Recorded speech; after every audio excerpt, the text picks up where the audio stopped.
Good morning and welcome to Morning Java. Okay, not a good morning. No, not a good morning. Not a good morning for a lot of Penguins fans. No, or Zach Aston Reese. Or Zach Aston Reese with a broken jaw and a concussion. And for Mike Sullivan, let's start with that. Just to acknowledge the injury. This isn't a day-to-day upper body thing. No, you'd be stunned if he came back. Yeah. Meaning for the playoffs at any point. No, I'd be shocked anytime somebody requires surgery on the broken jaw. It's a little bit more delicate. You're talking about putting hardware in most cases. And well, the worst part is Sundays is Zach Aston Reese is also going to have to deal with the incoming NHL punishment for having thrust his head into the shoulder of Tom Wilson. Yeah, he nearly severed the arm of Tom Wilson at the shoulder. I send your get well cards to. The whole thing's unbelievable, isn't it? It is, you know. I mean, I didn't even know how we were going to start this segment here. It's just unbelievable Sunday. I've run out of stuff to say about it. I immediately texted you guys that I thought that it was infinitely more egregious and the Dumoulin worse hit. than what happened with Dumoulin. Absolutely. I could see from my left peripheral Tom Wilson skating at Zach Aston Reese right across the ice from me, and I started snapping. I mean, it's like I knew what's coming. In that moment. I knew that he was, whether it was going to be a legal hit or not, it was something worth photographing.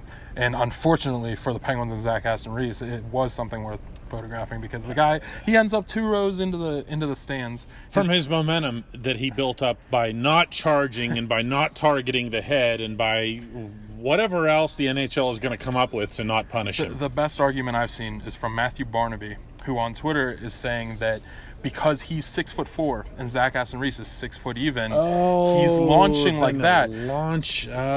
Because for some reason Zach Aston Reese is shaped like a snowboard. Notice the pattern ramp here when we're talking about Barnaby. We're talking about George Peros, the guy who was an enforcer, a bit one at that, but an enforcer in the NHL, is now running the Department of Player Safety. And I don't even have anything else to say here, Sunday. The whole thing is, it's like a Saturday Night Live skit, except that it's not funny. My thought on this, and you might have seen this in my 3 views piece, is that the players on the Capitals bench reacted in a way that made me believe that they knew how bad it was. They knew. Because you saw it. He tried to get back on the ice. And it wasn't somebody already went out for you kind of thing. It was he was going back out on the ice to play.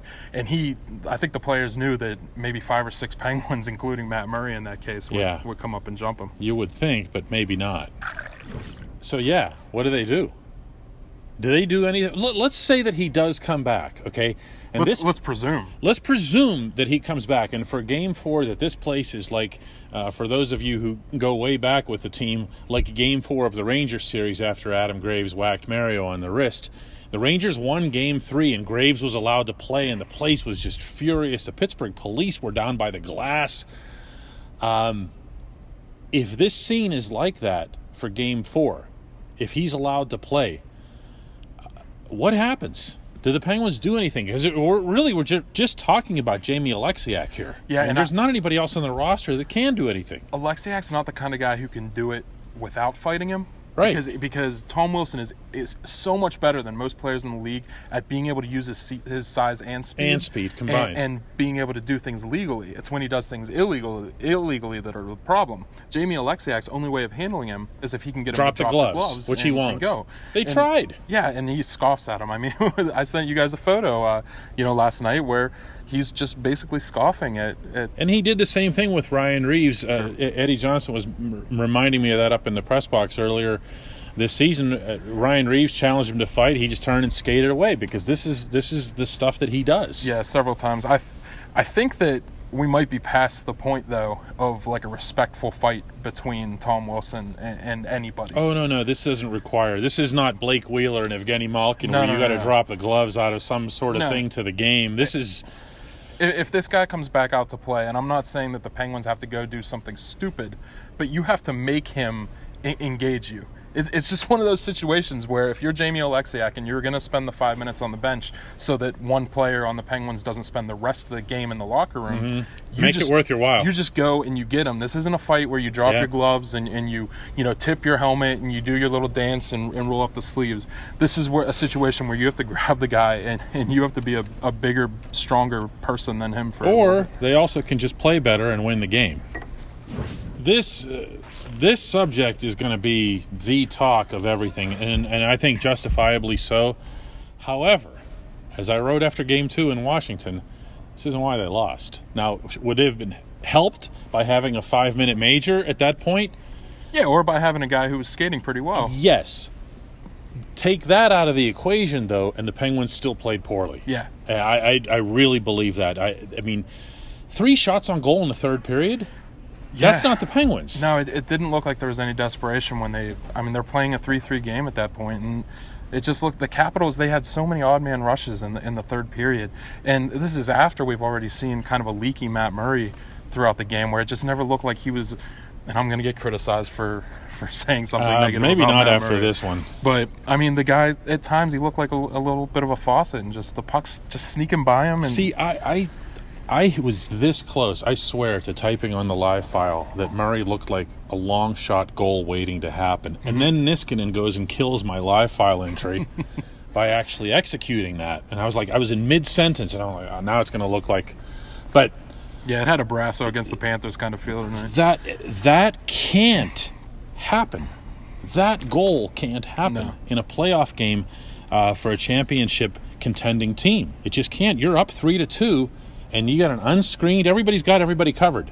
Unscreened slap shot. Niskanen can shoot it, but I mean, look at what we're talking about. Yeah, I mean, we went through like 10 games when he was with the Penguins where we joked that he was Niskanen, right? You know, but he can shoot, but that's got to be stopped every time. Yeah, no, every time. The Penguins had some chances too. Justin Schultz hit the post right in front of me. Sidney Crosby was robbed actually by Niskanen right along the goal line in the second period, I believe. So the Penguins had some chances they didn't convert on, but I don't know. They need to rob a goal or two from the Capitals. Yeah, you would think. It's got to start there. When we talk about the goaltending, you know, there's one at either end. And Braden Holtby hasn't exactly been the Penguins' playoff version of Braden Holtby, I think, to this series. I think even the comeback that the Penguins had in Game 1, I mean, there were deflections, and, you know, he didn't do anything really wrong. Yeah, and that was a matter of 2 goals and then needing a third one. You know, it's not like what your guys did up in Winnipeg last night with the coming back 3 goals and scoring 7. Anybody can score three goals in a game in this league against any goalie. Braden Holtby's been excellent. Yeah, he has. And I think that right now, if we strip away all the drama, and there's been plenty in this series, that the strength versus the shortcoming between these two teams has been goaltending. I think Holtby has been significantly better than Murray. And I got to say, that surprises me. Not so much based on, you know, the Murray having won the 2 cups or anything, but more so because I really thought that in the Philadelphia series, in games 3 and 4, out there, that Murray had found playoff form. He was totally on it. He was totally on it, but he is fighting the puck right now, especially from distance. Yeah, he really is. A couple of those shots we were talking about being a little bit leaky, it was almost like he didn't see it real well. Not just goals. I know what you're saying here, just to clarify that. Not just goals. No, there were a couple of times where the puck should have been in the net, and luckily rolling on edge kind of, you know, evaded the line there a little bit, parallax or not. But, you know, he's got to be a little bit better. You just dropped a parallax. Keep going. he's got to be a little bit better. He's just got to steal something, because Braden Holtby is stealing. You know, he's getting a little bit of help from the post as we saw today. He's stealing goals. But he's stealing goals. He's stealing goals. And you know what? That is actually what you have to do in the playoffs. You know, Chris Bradford talked about this before the playoffs started, and that it was that the Capitals were setting up Braden Holtby to be the playoff savior rather than their scapegoat. Yes, meaning by starting Philip Grubauer in games 1 and 2 against Columbus. Now, he thought that was going to come against the Penguins, but we watched this guy win. Then they lost 2 games. Yeah, he won 4 games straight against Columbus, right? And now, I mean, he's picking up momentum against the Penguins, and you know, the first game, it's not like he played poorly, like you said. So no, I think right now that's the difference, and that more than anything is what has to change in Game 4.